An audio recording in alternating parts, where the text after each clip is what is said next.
This is very interesting for me because you've mentioned a few times now 10, 12 hours a day. That to me sounds, and I know that is a standard day for you, 12-hour work days. Right now, it is incredibly trendy to talk about, for example, what's it called? The 8-hour work week. So basically, people talk about you don't need to be in the office 8, 9, 10 hours a day. Like, you need to be efficient. So I would love to hear your take on that. Like, what do you say to those people who are right now listening to you and saying, that's old school, like 3 hours a day is more than enough?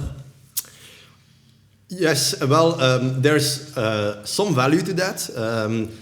Let me put it in perspective. If it's your first time as an entrepreneur and you're building out a new type of business, it's not going to work because, you have to do so many things. There's so many things you have to think through and it's just, time is so limited.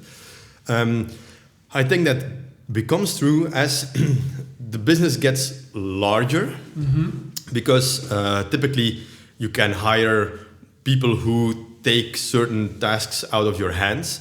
And, it's a bit like studying. I mean, I remember when I first went to university, it was very difficult the first couple of years because, you had books this big that you had to read and study before the exam. And it was very hard. I mean, you don't know where the emphasis is on and you just, you study every sentence as if it's equally important to the next one. As you grow a little bit more mature in that, you start to feel okay, what is important, what is less important, where is the emphasis? And then, you can study and, you study the same books in half the time. And with being an entrepreneur, it's the same thing. So as soon as you mature both as an entrepreneur and also with the business, things go smoother. And it allows for you to, take off some of the pressure. However, if you're getting very good at it, then that's always the same thing. If you're very efficient at it, but you just do more, is your business not going to grow bigger then? Or better? It doesn't necessarily have to be bigger, it can be better. So that's always a bit the trade-off. And I think that the trade-off there is how much time and effort are you willing to put in? I do now have come to realize that as soon as you feel that what you're doing is not getting you anywhere and it's just becoming a game of how many hours can I stay in the office, then you should stop.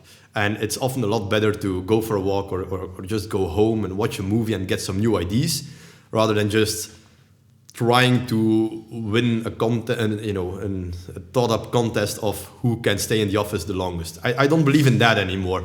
I think there's a balance between where you are productive and you're in the zone. And as long as you're in the zone, I see no reason why you would break that up and say, yeah, but now I have worked 4 hours already today and my ideology is to only work 8 hours a week. So I'm already happy there. So now I'm going to go out and go surfing. Yeah, it doesn't work that way. Once you're in the zone, you just continue. And once it's over, often you can do some minor tasks still, but once you're fed up with work, then it's a good moment to do something else. And, it's perfectly possible that you have days of 10, 12 hours, but it's also possible that you have a day where you only work 4, 5, 6 hours and it's just not your day. And I think that gives you a lot more headroom and Yes. I talk about that a lot too. I call it taking it when it's there. I always say Exactly. you have to take it when it's there. So you can plan your week. You can say Monday, I'm going to write in my book. Tuesday, I'm going to make a YouTube video. Wednesday, I'm going to do a presentation on YouTube Live. But if on Monday you feel like you're in the zone, you're feeling good, you're energized, don't quit just because it's 5 p.m. The same with sports. I tell people all the time, if you feel like going for a jog and you have the time, do it. Don't do it later because your schedule told you you're going to jog at 7 p.m. Take it when it's there. Because it's something that I learned over the years. It's such a weird thing. Everything is energy. Everything is life force. Without it, we can't do anything. It's like sometimes I get this feeling and I want to create, and then it comes so easy. And then other days I have told myself I'm going to create, but there's nothing there, and I'm just sitting there staring at the screen. And I still haven't fully figured out to summon that energy when I want it. So I'm still forced to kind of be more responsive to it. When it's there, I take it. Do you need help making better decisions in your life? Are you lacking self-confidence and motivation to get things done? Hire me today and get a direct daily line of communication with me through video chat and audio messages. I operate on a week-to-week basis, so no long-term investment is required. 7 straight days of Viking advice will get you right on track. Email me at lorenz.dries@gmail.com and change your reality. I'm ready whenever you are. See you soon.